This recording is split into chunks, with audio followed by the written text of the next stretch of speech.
أعوذ بالله من الشيطان الرجيم بسم الله الرحمن الرحيم الحمد لله رب العالمين الصلاة والسلام على أشرف الأنبياء والمرسلين خير المبشرين والمنذرين المخاطب بالطه والياسين النبي المؤيد والرسول المصدق المصطفى الأمجد المحمود الأحمد مولانا أبي القاسم مصطفى محمد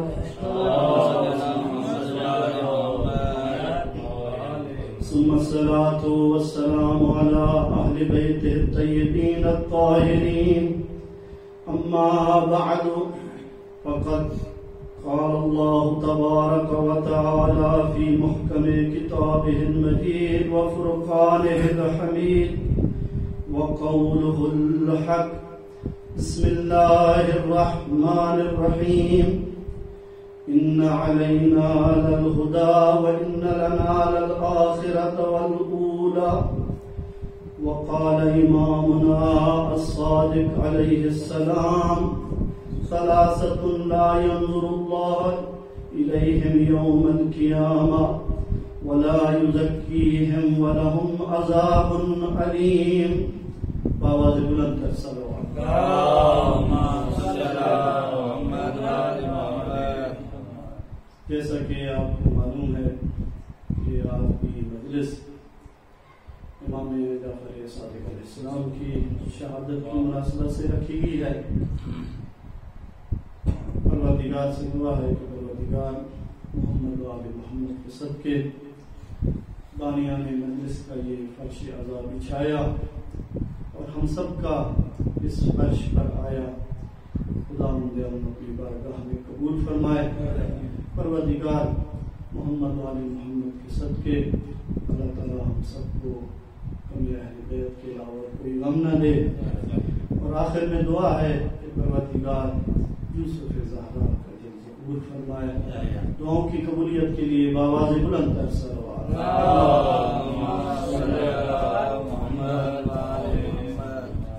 عزیزان گرامی قدر، سامعین محترم، برادران ایمانی و اسلامی، میں نے آپ کے سامنے قرآن کریم کی ایک آیت اور اس کی تشریح کے لیے اپنے آقا اور مولا امام جعفر صادق علیہ السلام کے فرمان کو پڑھنے کا شرف حاصل کیا ہے. توجہ ہے نا میری طرف انشاءاللہ. امام علیہ السلام فرماتے ہیں کہ ثلاثۃ لا ينظر اللہ الیہم یوم القیامہ ولا یزکیہم ولہم عذاب علیم، کہ قیامت کے دن اللہ تعالیٰ 3 اشخاص کی طرف نظر رحمت نہیں کرے گا اور نہ ہی ان کا تزکیہ کرے گا، بلکہ ان کے لیے دردناک عذاب ہے. کون سے 3 لوگ؟ فرمایا امام علیہ السلام نے کہ من ادعا امامۃ من اللہ لیست لہ، کہ جو یہ دعویٰ کرے کہ میں اللہ کی طرف سے امام ہوں، درحالہ کہ وہ اللہ کی طرف سے امام نہیں ہے. ایسا شخص اگر کوئی جھوٹا دعویٰ کرے تو امام فرماتے ہیں کہ قیامت کے دن اس بندے پر اللہ کی نظر رحمت بھی نہیں ہوگی اور نہ ہی اس کا تزکیہ ہوگا، بلکہ ان کے لیے دردناک عذاب ہے. دوسرا شخص امام فرماتے ہیں من جحد اماما من اللہ، کہ جو منصوص من اللہ امام کا انکار کرے. تو امام فرماتے ہیں قیامت کے دن اللہ اس پر بھی نظر رحمت نہیں کرے گا، نہ ہی اس کا تزکیہ ہوگا، بلکہ ان کے لیے دردناک عذاب ہے. تو آگے امام فرماتے ہیں کہ تیسرا شخص جو یہ عقیدہ رکھتا ہے کہ ان لہما فی الاسلام نصیبا، کہ جو یہ جھوٹا دعویٰ کرتا ہے کہ میں اللہ کی طرف سے امام ہوں، در حالانکہ وہ اللہ کی طرف سے امام نہیں ہے، اور منصوص من اللہ امام کا انکار بھی کر رہا ہے، تو امام فرماتے ہیں قیامت کے دن اس کا اسلام میں کوئی حصہ نہیں ہے اور اس کے لیے دردناک عذاب ہے اور اللہ اس پر نظر رحمت نہیں کرے گا۔ تو عزیزو، امام نے اپنے اس کلام میں یہ فرمایا کہ جو بھی منصوص من اللہ امام کا انکار کرے تو اس پر قیامت کے دن دردناک عذاب ہوگا۔ روایات میں ملتا ہے کہ 12 اماموں میں سے اگر کسی ایک امام کا بھی کوئی شخص انکار کرے تو وہ قیامت کے دن یہودی اور نصرانی ہو کر اٹھے، بلکہ روایات میں ملتا ہے کہ 12 اماموں میں سے کسی ایک امام کا بھی انکار کرے تو وہ کافر ہے۔ عزیزو، کافر وہ نہیں ہے کہ جو اللہ کا انکار کرے، رسول کا انکار کرے، بلکہ وہ بھی کافر ہے کہ جو منصوص من اللہ امام کا انکار کرے۔ رسول اکرم فرماتے ہیں یا ابا ذر من آمن بی وصدقنی فلیتوضا علی بن ابی طالب، کہ اے ابو ذر کہ جو مجھ پر ایمان لے آیا اور میری نبوت کی تصدیق کی، فلیتوضا علی بن ابی طالب، وہ علی بن ابی طالب کی ولایت کا اقرار کرے۔ یا رسول اللہ کیوں؟ فرمایا فولایتہ ولایتی، علی کی ولایت میری ولایت ہے، اور فرمایا میری ولایت اللہ کی ولایت ہے۔ فرمایا فمن ابا فقد کفر، کہ جس نے انکار کیا وہ کافر ہے۔ اور اس کے بعد امام صادق علیہ السلام فرماتے ہیں بآواز بلند تر صلوات امام فرماتے ہیں ولایتنا ولایت اللہ التی لم یبعث نبیا قط الا بها، کہ ہماری ولایت اللہ کی ولایت ہے اور اللہ نے کسی نبی کو مبعوث ہی نہیں فرمایا مگر یہ کہ پہلے ہماری ولایت کا اقرار لیا ہے۔ تو عزیزان گرامی قدر، مجھے جملہ کہنے دیجئے کہ کوئی نبی نہیں بن سکتا، کوئی ولی نہیں بن سکتا، کوئی رسول نہیں بن سکتا علی کی ولا کے بغیر، تو کوئی مومن کیسے بن سکتا علی کی ولا کے بغیر؟ اور اس کے بعد امام فرماتے ہیں کہ یاد رکھو لکل شیء اساس واساس الاسلام حبنا اہل البیت، کہ ہر شے کی ایک اساس ہے، بنیاد ہے، اور اسلام کی بنیاد ہم اہل بیت کی محبت ہے۔ تو عزیزان گرامی قدر، تو جو منصوص من اللہ امام کا انکار کرے تو قیامت کے دن اس کے لیے دردناک عذاب ہے۔ میں کہتا ہوں اے دنیا والوں، اس کو امام مانو جس کو اللہ نے امام بنایا ہے، جس کو اللہ نے خلیفہ بنایا ہے، ورنہ قیامت کے دن تجھے جہنم میں ڈالا جائے گا۔ امام علیہ السلام فرماتے ہیں من اشرک ما امامتہ من اللہ من لیست امامتہ کان مشرکا باللہ، کہ جو یہ شخص دعویٰ کرتا ہے کہ جو امامت کا عہدہ اللہ نے عطا کیا ہے اور یہی عہدہ کسی ایسے شخص کے لیے قرار دیتا ہے کہ جو اللہ کی طرف سے امام نہیں ہے، کان مشرکا باللہ، تو اس نے اللہ کے ساتھ شرک کیا ہے۔ اور اس کے بعد امام فرماتے ہیں کہ جو ظالم امام کو مانے اور منصوص من اللہ امام کا انکار کرے وہ قیامت کے دن جہنم میں ڈالا جائے گا۔ تو تو عزیزو، امام کی اس روایات سے، اس فرمان سے یہ ثابت ہوا کہ امام بنانا ہمارا کام نہیں ہے، امام بنانا، رہبر بنانا ہمارا کام نہیں ہے، بلکہ یہ اللہ کا کام ہے۔ اور اللہ فرماتا ان علینا للہدی وان لنا للآخرۃ والأولی، کہ بے شک ہدایت کی ذمہ داری ہمارے اوپر ہے اور دنیا اور آخرت کا اختیار ہمارے ہاتھوں میں ہے۔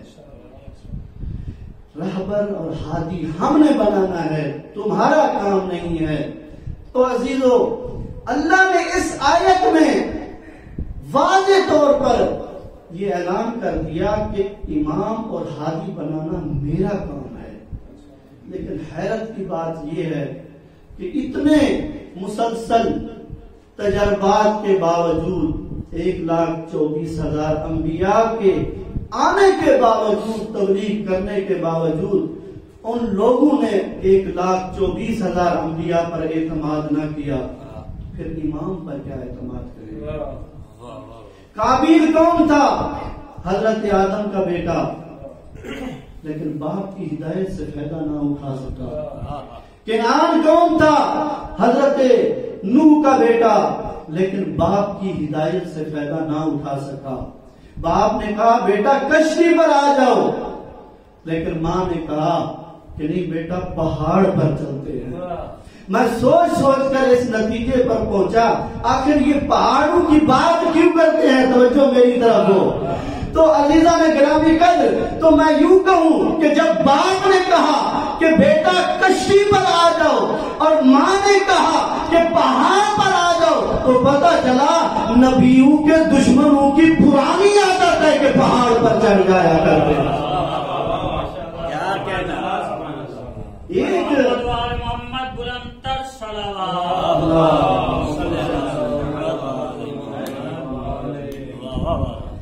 ایک سنی عالم، وہ ایک دفعہ میرے پاس آیا، تو ایک دفعہ یہ گفتگو ہوئی، تو میں نے یہی کہا کہ قرآن کہہ رہا ہے کہ وہ ایسے بھاگ رہے تھے جیسے بکریاں بھاگتی ہیں۔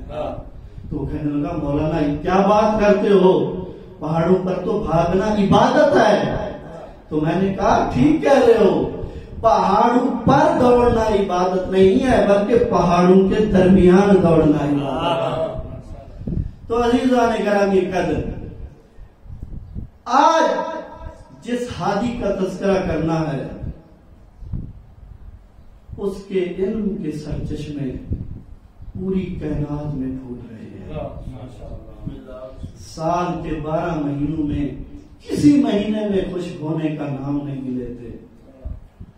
تو عزیزان گرامی قدر، جس نے علم حاصل کرنا ہے تو اسے چاہیے کہ وہ امام جعفر صادق علیہ السلام،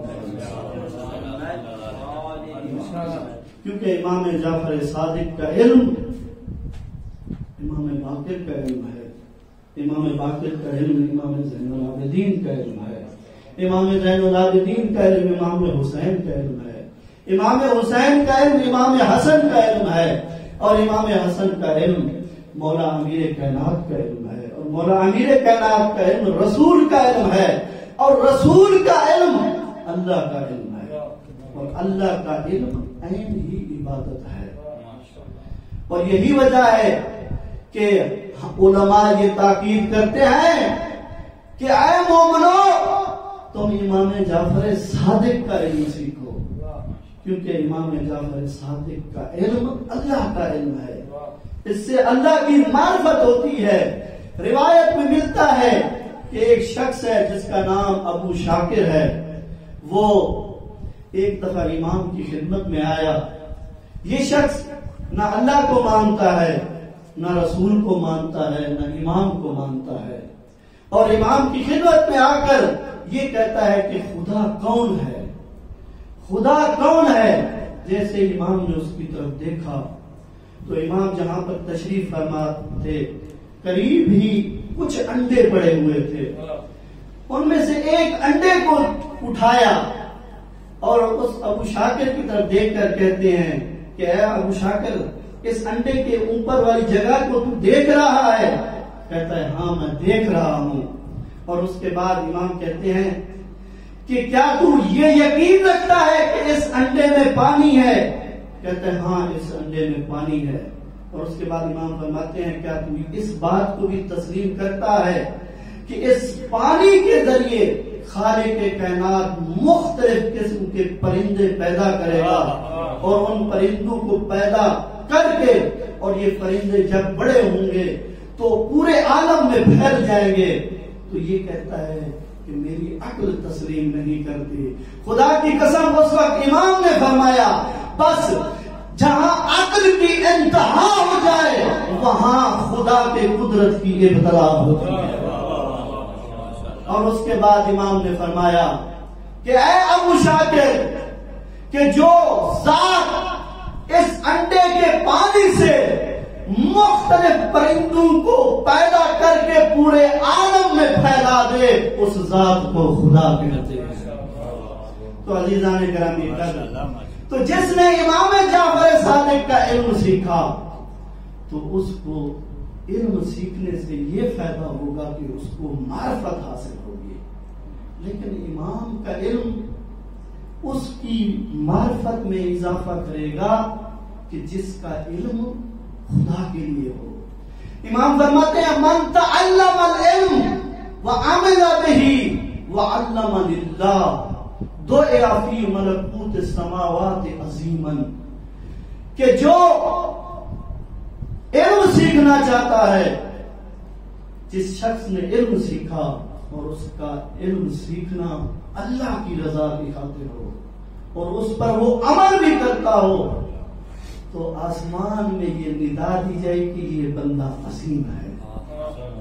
تو عزیزو امام جعفر صادق کا علم اللہ کے لیے ہو اور انسان اس پر عمل بھی کرتا ہو، اور جب وہ عمل کرے گا تو پھر اس کو معرفت حاصل ہوگی، اور جب معرفت حاصل ہو جائے گی تو اس وقت وہ ایمان کی منزلیں طے کرے گا.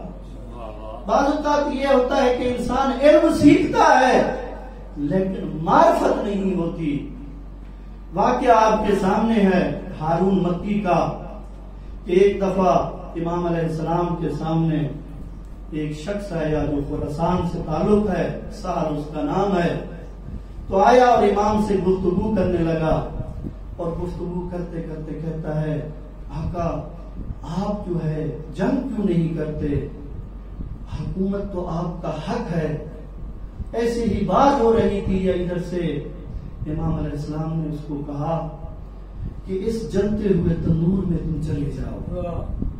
اس نے کہا مولا ہم نے تو آپ کا دامن اس لیے پکڑا ہے تاکہ آگ سے بچیں، آپ ہمیں آگ کی طرف بھیج رہے ہیں. تو یا ادھر سے ہارون مکی آئے. جیسے ہی آئے امام نے فرمایا ہارون مکی اس جلتے ہوئے تندور میں چھلانگ لگاؤ. بغیر سوچے سمجھے اس نے تندور میں چھلانگ لگا دی. اب یہ دل میں سوچ رہا ہے کہ وہ تو جل گیا ہوگا. امام علیہ السلام اس کے بعد کہتے ہیں کہ ایسا جاؤ جا کر دیکھو ہارون مکی وہاں پر تندور میں جل گئے ہیں یا کیا ہے. تو جیسے ہی وہ سہل جاتا ہے دیکھتا ہے کہ ہارون مکی مسکرا رہے ہیں. تو عزیزو یہاں پر ہارون مکی کی معرفت تھی، اس نے امام کی معرفت کو اپنایا تھا، امام کے علم کو سیکھا اور ایسے سیکھا کہ اس کو معرفت ہوئی اور امام نے حکم دیا اور حکم پر عمل کرتے ہوئے فوراً تندور میں چھلانگ لگا دی. لیکن صاحب علم تو رکھتا ہے لیکن معرفت نہیں ہے. تو عزیزو اگر علم حاصل کرنا ہے تو علم کے ساتھ معرفت بھی حاصل ہو. ہاں ایک اور نقطہ دیتا ہوں کہ معرفت کب حاصل ہوگی، یہ علم کب فائدہ دے گا امام جعفر صادق علیہ السلام کا. امام فرماتا ہے ان العلم خلیل المؤمن کہ میرا علم جو ہے مومن کا دوست ہے، منافق کا دوست نہیں ہے.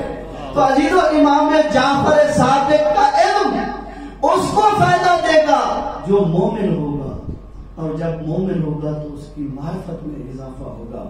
اور آپ کا یہ فرمان سنا ہوا ہے، مولا فرماتا ہے کہ علم شریعت شریف کی شرافت اور کمینے کی کمینگی میں اضافہ کرتا ہے۔ تو کسی نے پوچھا کہ مولا وہ کیسے؟ تو مولا نے فرمایا کہ جب بارش آتی ہے، جب بارش کے قطرے اگر وہ گندگی پر گرے تو بدبو اٹھتی ہے، اور اگر پھولوں پر گرے تو خوشبو اٹھتی ہے۔ تو یہی وجہ ہے کہ امام جعفر صادق کے مدرسے میں جو پڑھتے تھے کچھ مومن تھے، کچھ منافق تھے۔ جو مومن تھے ان سے علم کی خوشبو نکل رہی تھی، اور جو منافق تھے ان سے قیاس کی بدبو نکل رہی تھی۔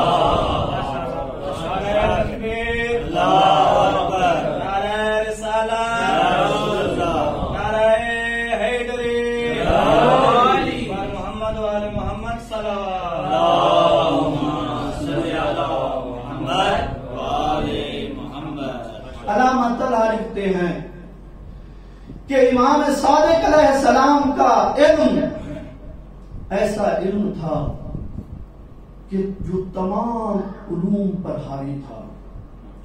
جتنے بھی علوم تھے امام علیہ السلام ان تمام علومات پر حاوی تھے۔ اور اس کے بعد کہتا ہے کہ انہوں نے قرآن کی تفسیر، قرآن کے معنی اور مفاہیم کو ایسے بیان کیا جیسے خالق کائنات چاہتا ہے۔ اور اس کے بعد ملا جامع اپنی کتاب میں لکھتے ہیں کہ بشر کی یہ طاقت نہیں ہے کہ امام کے علم کا ادراک۔ روایت میں ملتا ہے کہ ایک شخص امام علیہ السلام کے پاس آیا اور آ کر کہتا ہے کہ مولا، حضرت ابراہیم نے جن پرندوں کو زندہ کیا تھا کیا وہ پرندے ایک جنس کے تھے یا مختلف جنس کے؟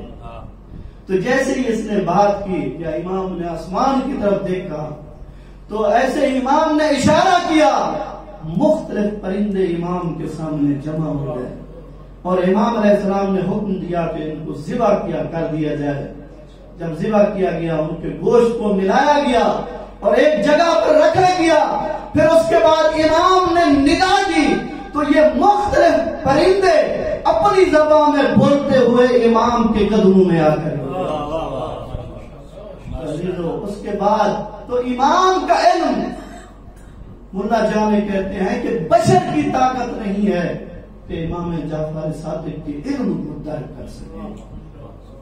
اور اس کے بعد شافعی کہتا ہے خدا کی قسم امام جعفر صادق کو اللہ تعالیٰ نے وہ علوم عطا فرمائے ہیں، وہ فضائل عطا فرمائے ہیں جس کا شمار نہیں کیا جا سکتا۔ تو عزیزان گرامی قدر، اگر کسی نے علم سیکھنا ہے تو پھر وہ امام جعفر صادق علیہ السلام پر۔ امام مالک کہتا ہے کہ میں نے امام کو 3 حالات میں کبھی فارغ نہیں دیکھا کہ آپ عبادت کر رہے ہوتے یا روزے سے ہوتے یا ذکر الہی میں مشغول ہوتے۔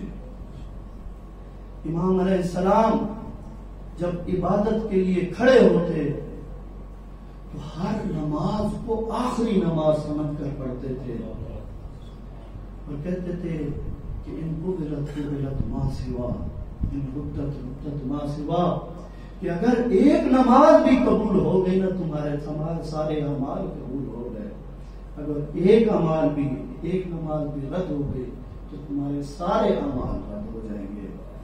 امام علیہ السلام نماز کے بعد فوراً جو ہے تسبیح زہرا پڑھتے تھے، اور تسبیح زہرا پڑھ کے، لیکن دنیا کا جو لیڈر ہوتا ہے نا خود عمل نہیں کرتا لیکن دوسروں کو بتاتا ہے، لیکن ہمارے رہبر وہ ہیں کہ جو پہلے خود عمل کرتے ہیں بعد میں اپنے ماننے والوں کو بتاتے ہیں۔ امام علیہ السلام اگر تسبیح پڑھ رہے ہیں تو اس کے بعد کہتے ہیں کہ یاد رکھو فریضے کے بعد ایک تسبیح پڑھنا 1000 رکعات سے زیادہ مجھے عزیز ہے۔ اور اس کے بعد فرماتے کہ دعا کیا کرو تسبیح زہرا پڑھنے کے بعد۔ امام فرماتے کہ اے صحابیو، کیا میں تجھے ایسی بات بتاؤں کہ جس سے مصیبتیں چھوٹی ہو جاتی ہیں اور خوشیاں لمبی ہو جاتی ہیں، اور خوشیاں چھوٹی ہو جاتی ہیں، مصیبتیں لمبی ہو جاتی ہیں۔ تو سب نے کہا اے فرزند رسول بتائیں۔ تو امام علیہ السلام نے فرمایا کہ اگر تم چاہتے ہو کہ ہماری خوشیاں لمبی ہوں اور مصیبتیں چھوٹی ہوں تو اس وقت تم راحت کے وقت بھی دعا کر۔ جب تو دعا کرے گا تو تیری خوشیاں لمبی ہو جائیں گی اور مصیبتیں چھوٹی ہو جائیں گی۔ اور اس کے بعد امام فرماتے ہیں یہ مت سمجھنا تب جب تم خوشی میں ہو تو دعا نہ کرو، اگر تم خوشی میں ہو اور دعا نہ کی تو تمہاری مصیبتیں لمبی ہو جائیں گی اور خوشیاں چھوٹی ہو جائیں گی۔ اور اس کے بعد فرماتے ہیں کہ اے میرے ماننے والوں سجدہ شکر ادا کیا کرو، سجدہ شکر ادا کیا کرو، سجدہ تو شکر واجبۃ علیکم۔ تو عزیزان گرامی قدر آخری روایت اور اس کے بعد امام کی مصیبت کے چند جملے۔ ابو بصیر کہتا ہے کہ میرا ایک ہمسایہ تھا، وہ ہمسایہ میرا اتنا گناہگار تھا کہ ہر وقت گناہوں میں ڈوبا رہتا، ایک ظالم بادشاہ سے پیسے لیتا اور ناچ گانے والوں کو بلاتا اور محفل سجاتا، کیونکہ امام کا شاگرد تھا، اس سے برداشت نہ ہوتا جب گانوں کی آواز سنتا، جب اس کے برے فعل دیکھتا۔ تو امام ابو بصیر اس کے پاس آئے اور کہتے ہیں کہ اے شخص خدا کی نافرمانی نہ کیا کر۔ تو یہ شخص کہتا ہے کہ میں کیا کروں کہ میں گناہوں میں قید ہو چکا ہوں اور شیطان مجھ پر غالب آ چکا ہے۔ تو بعض روایت میں ہے کہ یہ کہتا ہے کہ اگر تو شکایت کرے امام سے تو میں گناہ چھوڑ دوں گا، اور بعض روایت میں ملتا ہے کہ اس نے کہا کہ میرے لیے دعا کرو جاؤ امام سے کہ میں ان گناہوں سے چھوٹ جاؤں۔ تو ابو بصیر امام کی خدمت میں گیا اور امام علیہ السلام کو یہ بتایا۔ تو امام علیہ السلام نے فرمایا کہ اس شخص کو جا کر میرا سلام کہنا اور ان کو کہنا اگر تم نے گناہ چھوڑ دیے تو میں تیری جنت کا ضامن ہوں۔ تو عزیزو ابو بصیر جب آیا، لوگ ملنے آئے تو یہ شخص بھی ملنے آیا۔ تو جب یہ جانے لگا تو ابو بصیر کہتا ہے کہ امام نے تجھے سلام بھیجا ہے۔ تو جیسے ہی اس نے سنا اس کی آنکھوں سے آنسو جاری ہو گئے، امام اور مجھ گناہگار کو سلام۔ تو اس کے بعد کہتا ہے کہ اور کوئی بھی بات کی ہے امام نے؟ تو فرمایا ابو بصیر نے کہ امام نے فرمایا کہ اگر تو گناہ چھوڑ دے تو تیری جنت کا میں ضامن ہوں۔ تو یہ شخص روتا ہوا گھر آتا ہے، اپنا سارا مال اللہ کی راہ میں تقسیم کر دیتا ہے۔ ابو بصیر کہتا ہے یہاں تک کہ اس کے پاس اتنے کپڑے نہیں ہیں کہ خود وہ پہنے۔ ابو بصیر کہتا ہے کہ میں نے کپڑے ان کو دیے اور وقت گزرتا رہا، اسی حالت میں وہ مریض ہوا۔ اور ابو بصیر کہتے ہیں کہ جب اس کی جان کھلنے کا وقت تھا تو میں اس کے قریب تھا، تو جب وہ غصے سے اس کا افاقہ ہوا تو کہتا ہے ابو بصیر امام نے جو وعدہ کیا وہ پورا کر دیا۔ تو عزیزان گرامی قدر روایات میں ملتا ہے کہ یہی ابو بصیر ہیں۔ ابو بصیر کہتے ہیں کہ امام اکثر اپنے گھر میں اپنے جد حسین کی مجلس کرتے تھے۔ ایک دفعہ امام کے گھر مجلس ہوئی، میں بھی رو رہا ہوں اور امام بھی گریہ کر رہے ہیں۔ تو امام فرماتے ابو بصیر میرے جد حسین کے غم میں بلند آواز سے رویا کر۔ کہتے آقا میں رو تو رہا ہوں۔ اور اس کے بعد امام فرماتے ہیں کہ ابو بصیر جو میرے جد حسین کے غم میں روئے اللہ اس پر جنت واجب کر دیتا ہے۔ امام کا ایک چاہنے والا تھا، قلباً فضیل بن یسار نام ہے، اکثر امام کی خدمت میں رہتا، کبھی بھی غائب نہ ہوتا۔ ایک دفعہ امام کی خدمت میں نہ آیا، جب دوسرے دن آیا تو امام نے پوچھا فضیل تو کہاں تھا؟ فرمایا آقا میرے گھر آپ کے جد حسین کی مجلس تھی. تو امام کہتے ہیں پھر تم نے مجھے کیوں نہیں بلایا؟ کہتے ہیں آقا آپ تو ہر وقت گریا کرتے رہتے ہیں، اپنے جد کو یاد کرتے رہتے ہیں. اس کے بعد امام فرماتے ہیں کہ اے فضیل تجھے دعوت دینے کی ضرورت نہیں ہے. جب کوئی مومن خلوص دل سے میرے جد کی مجلس برپا کرتا ہے میں اس مجلس میں شرکت کرتا ہوں. اے فضیل میں تیری مجلس میں آیا تھا. کہتے آقا میں نے تو نہیں دیکھا. امام کہتے ہیں میں آخری مجمع میں بیٹھا ہوا تھا. فرمایا پھر آپ صدر مجلس میں کیوں نہیں آئے؟ فرمایا فضیل تم نے اتنے خلوص سے مجلس برپا کی ہے کہ خاتون والی سیڈ کی طرف سے میری جدہ زہرا تشریف لائی ہوئی تھی. عزادارہ نے مظلومہ کربلا آج میرے آقا مولا امام جعفر صادق کی شہادت کا دن ہے. اے پرسا دے مولا امیر کائنات کو. روایت میں ملتا ہے کہ میرے مولا کا ایک صحابی تھا جلیل و قدر صحابی، امام کو بہت پیارا تھا. والی مدینہ نے اس کو بلایا اور کہا کہ امام کے چاہنے والوں کے نام بتاؤ. جب اس صحابی نے نام نہ بتائے نا اس والی مدینہ نے اس کو مار مار کے شہید کر دیا. جب امام کو پتا چلا، امام نے سنا تو امام گریہ کرنے لگے اور اس کے بعد پیغام بھیجا اے والی مدینہ تم نے میرے جلیل و قدر صحابی کو شہید کیا ہے. میں تجھے شب میں جو تیر مارے جاتے ہیں میں اس سے تجھے ہلاک کروں گا. آیت اللہ شیخ بشیر کہتے ہیں کہ شب کے تیر سے مراد مومن کی نماز شب کے وقت دعا ہے. ادھر راوی کہتا ہے کہ ادھر امام نے مصلی بچھایا، امام مصلی پہ آئے اور امام نے اپنے ہاتھوں کو بلند کیا. یہ ملعون اپنے بستر پر تڑپنے لگا. اس کو پتا چل گیا کہ امام میرے حق میں بد دعا کر رہے ہیں. اس ظالم نے حکم دیا کہ جاؤ امام کو گرفتار کر کے لے آؤ.